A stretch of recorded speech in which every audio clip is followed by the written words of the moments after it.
4 দশকের বেশি সময় ধরে মধ্যপ্রাচ্য জুড়ে যে প্রতিরোধ বাহিনীর বলয় তৈরি করেছে ইরান তার সুফল পাওয়া যাচ্ছে চলমান যুদ্ধে।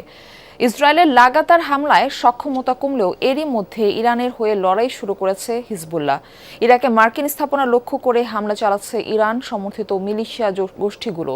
বলা হচ্ছে যুদ্ধ দীর্ঘমেয়াদী হলে এতে জড়িয়ে পড়তে পারে হুতিরাও, যা যুক্তরাষ্ট্র ইসরায়েলের উপর চাপ আরও বাড়াবে। সিলভার টিপ কন্ট্যাক্টে তৈরি নিরাপদ ও নান্দনিক ক্লিক সুইচ নির্ভরতা জীবন জুড়ে। ইসলামী বিপ্লবের পর থেকেই মধ্যপ্রাচ্যে নিজেদের প্রভাব বিস্তারে বিভিন্ন প্রক্সি গ্রুপকে সমর্থন দিয়ে আসছে ইরান। পশ্চিমাদের দাবি, লেবাননে হিজবুল্লাহ, গাজায় হামাস, ইয়েমেনে হুতি আর ইরাকে বিভিন্ন মিলিশিয়া গোষ্ঠীকে অর্থ ও অস্ত্র দিয়ে সহায়তা করে দেশটি। সমর্থন ছিল সিরিয়ার ক্ষমতাচ্যুত আসাদ সরকারেও, যদিও সরাসরি কখনোই বিষয়টি স্বীকার করে না ইরান। ইরান বছরের পর বছর ধরে মধ্যপ্রাচ্যে যে প্রতিরোধ দেয়াল গড়ে তুলেছে তার সুফল পেতে শুরু করেছে চলমান যুদ্ধে। এরই মধ্যে দেশটির হয়ে লড়াইয়ে নেমেছে হিজবুল্লাহ ও ইরাকের মিলিশিয়া গোষ্ঠীগুলো। 2023 সালে 7 অক্টোবর ইসরায়েলে হামাসের হামলার পর গাজায় যে আগ্রাসন শুরু হয়েছিল তার আঁচ লেগেছিল মধ্যপ্রাচ্যের প্রতিরোধ বাহিনীগুলোর উপর। লেবানন জুড়ে ব্যাপক তাণ্ডব চালায় তেল আবিব, হত্যা করা হয় হিজবুল্লাহর শীর্ষ নেতাদের।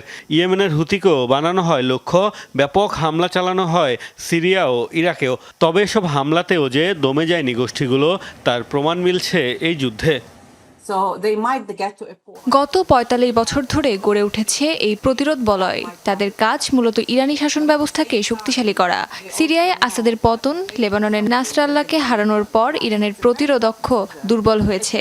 তবে এটি পুরোপুরি ধ্বংসও হয়নি, বিলুপ্তও হয়নি।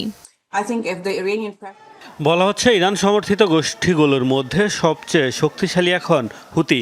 লোহিত সাগর ও এডেন উপসাগরে জাহাজ চলাচলে বাধা দেওয়ার পাশাপাশি 2000 মাইল দূরে অবস্থিত ইসরায়েলি ভূখণ্ডেও হামলার সক্ষমতা রয়েছে তাদের।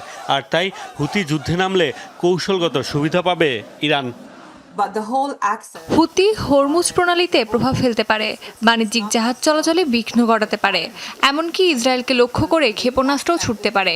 এই যুদ্ধের পরিণতি বদলে দিতে না পারলেও তারা কোনো না কোনোভাবে কার্যকর ভূমিকা রাখতে সক্ষম।